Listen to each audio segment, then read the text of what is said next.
First of all, civil society brings forward information. I reviewed my files on Sudan, and I can tell you, we brought information about the situation in Darfur a long time before it was in the public news. Had these early warnings been taken seriously with good information that came from civil society and our contacts in Sudan, at least we would have had a chance of preventing the worst tragedy. I say Darfur was preventable. Now, I want to also give some good news. I think we brought forward the case of East Sudan, and indeed our government did take more attention to that. And Peace Envoy Mobina Jaffer was one of the first to go to East Sudan, engage with the government of Sudan, and at least somewhat help diffuse that situation. I'm not an academic researcher, but it would be interesting to pursue it in greater detail. We believe that that action helped to prevent what could have been as bad in East Sudan as it was in Darfur. And of course, many of us are very focused on South Sudan yet. Credibility of information is important. In Canada, at one point, we sponsored our own human rights investigation into violations happening in the neighborhood of Talisman Energy.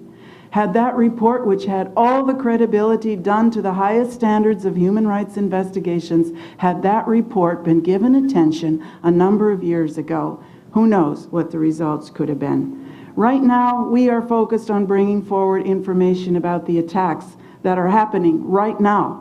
Again, is happening as we speak on the border of Chad, and nothing is being done. Civil society can also raise the priority of an issue. I think it's fair to say Sudan would be less of a priority in Canada without civil society activism. And I think we beat ourselves on the head because we say we never do enough, we never can keep it front line, and that's one of our challenges. We raise the profile, we get some attention. It's very hard to sustain it in this country. But I think it's fair to say that it would not be the priority it is without that civil society activism, and we do know it sort of comes up as one of the top three, so some credit there. I think one of the biggest roles we have is in bringing forward alternative analyses and alternative approaches. First one I would like to highlight over the years is highlighting that human rights are a cause of conflict, not just an unfortunate byproduct. For several years when I engaged in advocacy with our Foreign Affairs Department, it was continually, well, those human rights violations, you know, they're just a byproduct of the conflict. If we just solve the conflict, they'll disappear. And I think over time that has shifted. And the analysis is very much understanding more and more that human rights violations are contributing causes to conflict. They are not just unfortunate byproducts. Secondly was a whole of Sudan policy. When we started working on Sudan, the general impression was we should deal with the South, we should deal with Darfur, all as separate.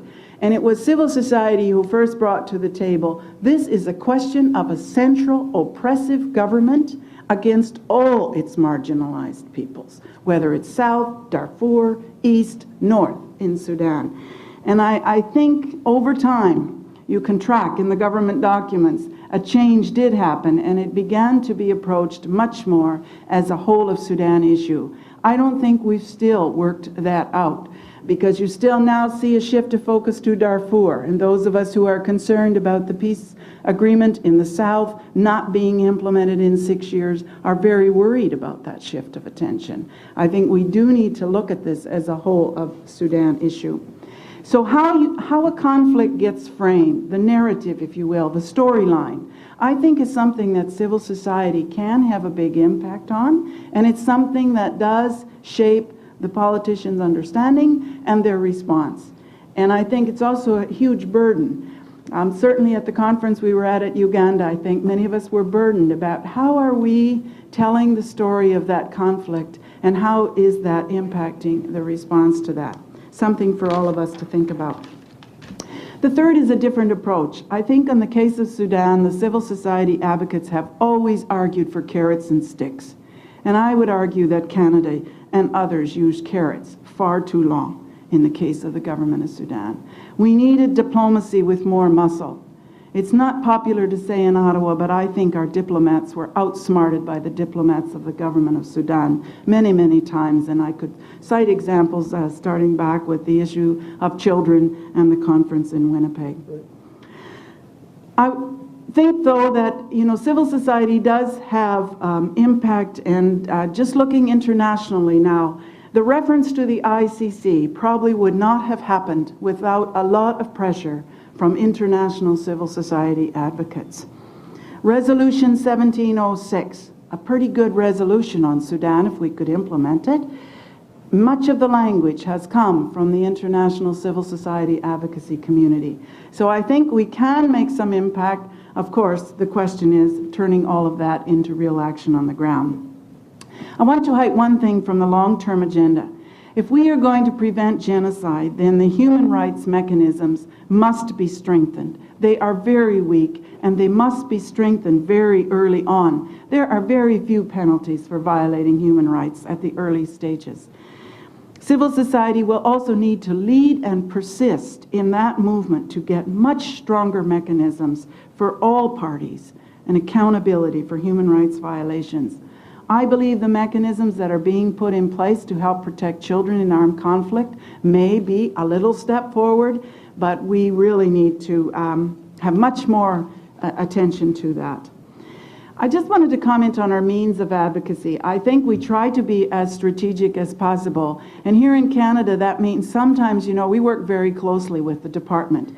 For example, when the government of Sudan would come to town, I would be asked sometimes to come and present issues of human rights violations. It's probably easier for them to let me speak to the human rights violations, and then they can, pick up and say, well, you see, that's what, our NGOs are telling us we need to address.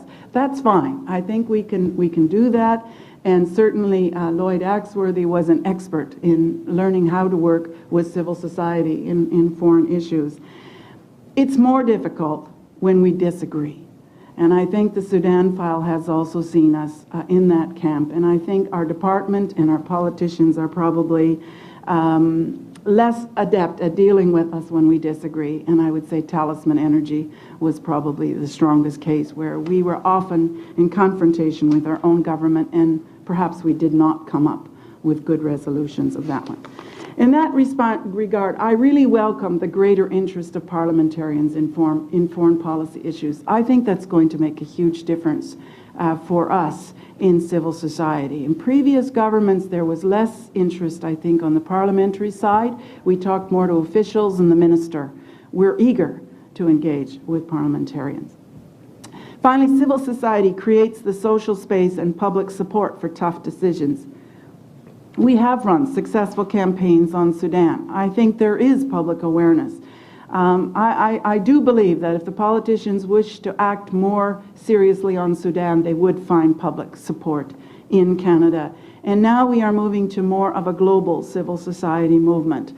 It's really a transnational advocacy network. And one of the issues that's raised about Darfur relative to Uganda is, do we have enough local voices from Darfur coming forward? So that's something for all of us to think about.